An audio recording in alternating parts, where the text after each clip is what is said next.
Hello everyone, I'm Kim from Yesterday's Tomorrows with the Paint Couture creative team. How about a little Christmas in July with a frame thrift flip? Now, I found this beautiful frame at a local antique store and I knew I could make it beautiful. And my idea is to turn it into one of those really pretty vintage inspired frames that you see with all the gold highlights in it. So what I'm doing right now is I'm taking one of my favorites, Italian Ivory, and filling in all the nooks and crannies of the beautiful detail that has all in the frame. Beautiful. Now, the Italian Ivory is in my Paint Couture kit that is now available on Paint Couture's website with all of my favorites. All right, so now I'm just filling in the bottom right there with Paint Couture's antique gold. It is so pretty. And I love antique gold with Christmas. Silver and gold, and my favorite is the gold for the holiday season. All right, so we're just going to dry that, and then we're going to add a little bit of green for Christmas. Now, my favorite green, which is also in my kit, is called Vintage Moss. So make sure it's all the way dry before you apply your next coat of paint. If you don't and it's not dry, you're just going to muddle the color together, and it's not going to be the true color that you put on. All right, so now I'm just applying the green, Vintage Moss, and I'm not trying to cover up all the Italian Ivory. I'm going to leave a little hint of it in there. So I'm just going around the edges, filling in all the detail work. And then when we're done this, we're going to add a little bit of crackle. Now, I thought the crackle would be really pretty on the sides of the frame just to give it a little bit more of an aged effect. So crackle is one of my favorite things to use if I want something to look vintagey. So I'm going to apply, there it is. It comes in two steps, step 1 and step 2.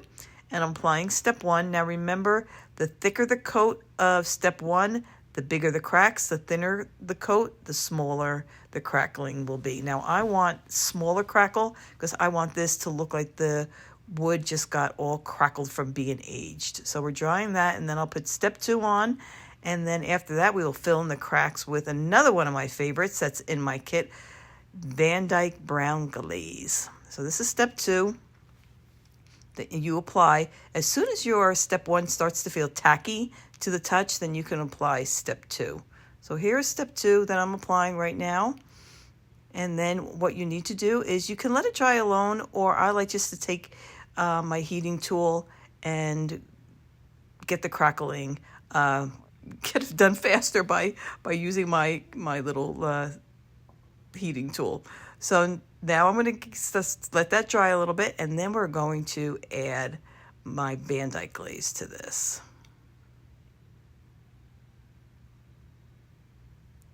Oh, okay, there we go. Oh my gosh, I couldn't find the plug. My one plug wasn't working. I apologize for the little mishap right there.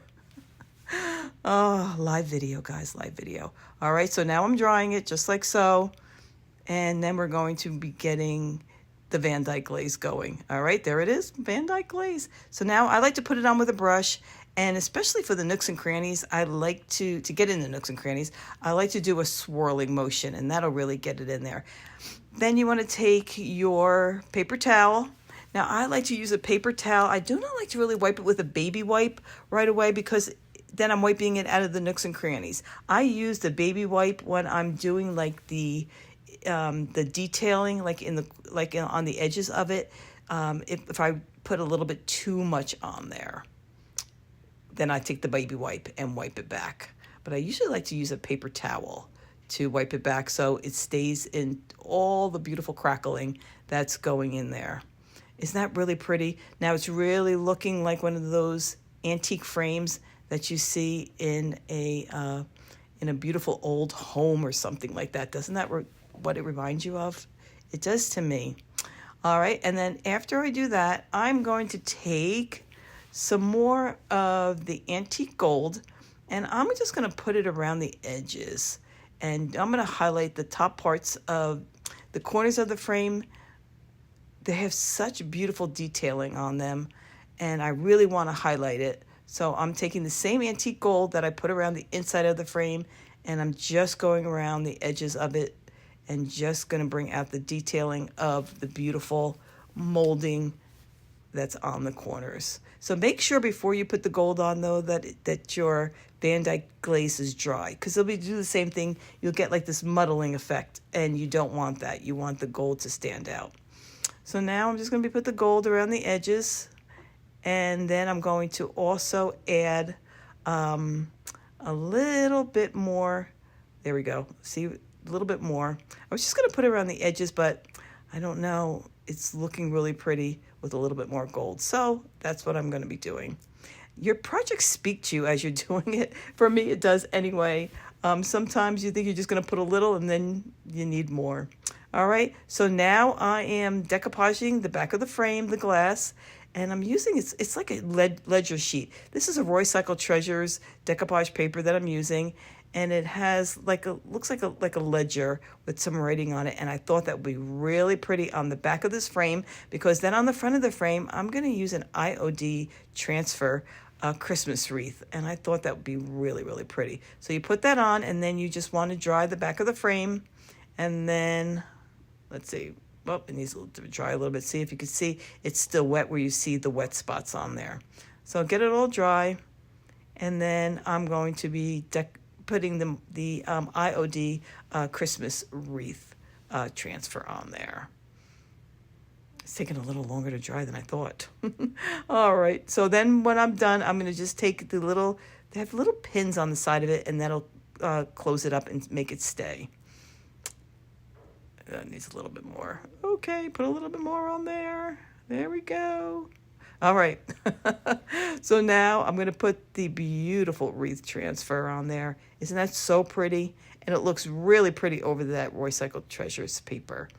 So this is an IOD transfer. And when I put down the transfer, just don't rip it off like a Band-Aid. Just go slow. So if a piece does not stick, you just put it down, hit it with the transfer stick again, and it should give you a good release. Now, when you put a transfer on glass, you do not need to put a top coat on. It'll stick like magic to that. And there it is. I think it came out beautiful. This is going to be really pretty in my home for the holiday season. I hope you enjoyed this Christmas in July little project that I did. I hope you try it. And thank you for watching me today. My segment with the Paint Couture creative team. I will be back again next month with another video. And please subscribe, like, leave a comment. Let me know what you think of the project I did today. Thank you so much for joining me today.